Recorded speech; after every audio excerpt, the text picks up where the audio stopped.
처음엔 다 괜찮아 보였던 사람이 있다. 말도 부드럽게 하고 태도도 공손해서 이 사람은 다르다는 생각이 들었을 것이다. 그런데 어느 순간부터 약속이 어긋나고 말이 바뀌고 책임을 피해가기 시작한다. 처음에는 요즘 힘든가 보다. 사정이 있겠지. 조금만 더 지켜보자고 생각한다. 하지만 시간이 지나면 깨닫게 된다. 그 사람이 변한 게 아니라 원래 그런 사람이었다는 것을. 이 지점에서 사람들은 크게 두 가지로 갈린다. 하나는 분노한다. 상처받고 밤에 누워서 그 사람을 떠올리며 일을 간다. 다른 한 명은 조용해진다. 기대치를 내린다. 그리고 다시는 같은 실수를 반복하지 않는다. 니체는 두 번째 부류였다. 평생 사람을 믿지 않았던 철학자가 있다. 그 이름은 니체. 사람들은 니체가 인간을 싫어하고 상처가 많아서 세상을 비관했다고 오해한다. 하지만 니체는 사람을 미워한 적이 없다. 인간을 과대평가하지 않았을 뿐이다. 니체의 철학이 불편한 이유는 간단하다. 우리가 인간에게 기대고 있는 모든 환상을 정면에서 부정하기 때문이다. 니체는 위로하지 않고 대신 현실을 말한다. 그리고 그 현실은 인간관계에서 가장 많이 다치는 지점을 정확히 겨냥한다. 인간의 본성은 흙이 아니라 돌이다. 흙은 물만 묻혀도 여러 모양을 만들 수 있지만 돌은 아무리 힘을 줘도 모양조차 바뀌지 않는다. 인간은 쉽게 바뀌지 않는다. 사람들은 흔히 말한다. 사람은 변한다고. 하지만 니체는 이 말을 가장 위험한 희망이라고 생각했다. 사람은 상황에 따라 태도를 바꾼다. 환경에 따라 말투를 조정한다. 손해가 없을 때는 친절해 보일 수 있다. 하지만 불리해졌을 때, 책임이 생겼을 때, 도망칠 선택지가 있을 때 그 사람이 무엇을 택하는지를 봐야 한다. 그 선택은 연습한 적도 없고 계산한 것도 아니다. 그냥 튀어나온다. 그게 본성이다. 그래서 사람을 고치려는 노력이 가장 헛된 시도인 것이다. 이해하면 바뀔 것이다. 사랑하면 달라질 것이다. 이 말은 돌을 손으로 빚으려는 시도와 같다. 악의는 무시하고 피하는 것이 상책이다. 감정에도 비용이 든다. 바뀌지 않는 사람과 싸우는데 쓰는 시간,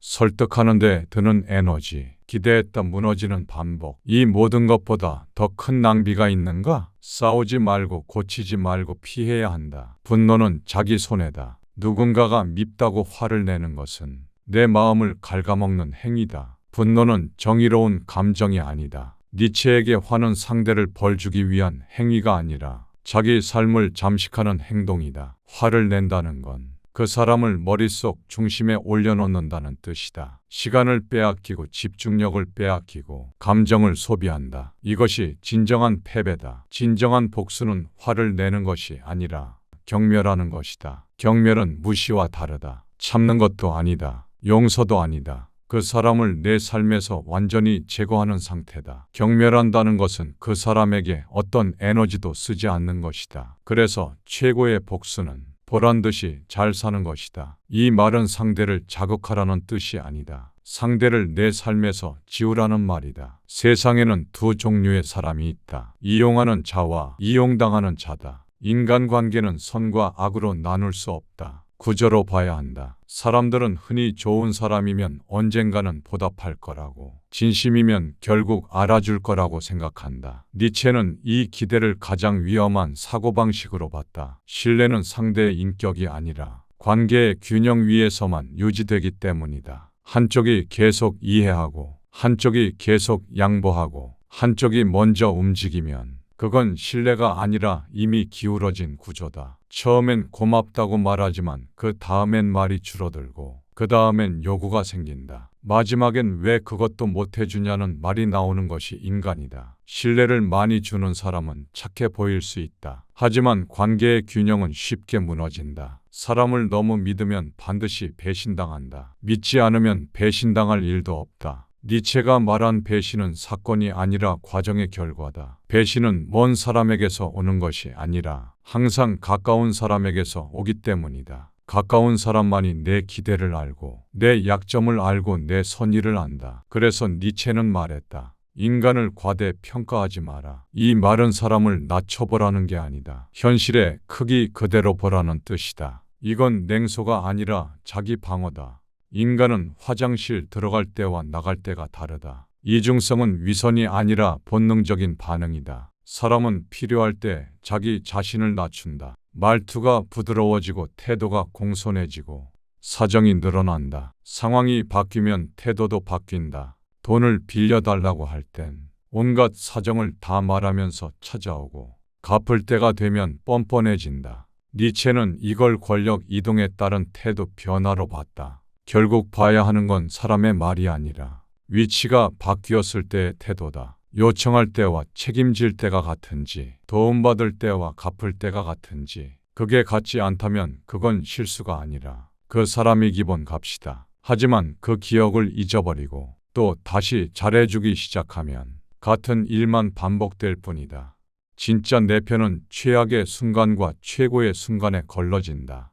인간관계는 시간으로 검증되지 않는다. 상황으로 검증된다. 힘들 때는 많은 사람이 위로해준다. 하지만 그 위로의 대부분은 진정한 위로가 아니다.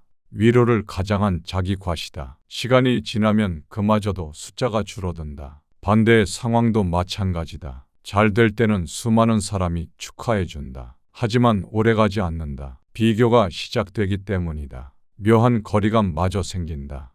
이 과정은 잔인한 것이 아니다. 인간이 인간을 정리하는 그저 지극히 정상인 과정일 뿐이다. 인간은 단순한 질투를 넘어서서 자기 위치를 지키려는 본능을 가지고 있다. 니체에게 진짜 내 편이란 항상 곁에 있는 사람이 아니라 극단적인 순간에도 태도가 변하지 않는 사람이다. 니체가 사람을 믿지 않은 이유는 인간을 포기해서가 아니다. 그는 사람에게서 기대를 걷어내고 자기 삶을 중심에 두는 법을 택했다. 사람은 돌이다. 쉽게 바뀌지 않는다. 그러니 고치려 하지 말고 화내지 말고 매달리지 말아야 한다.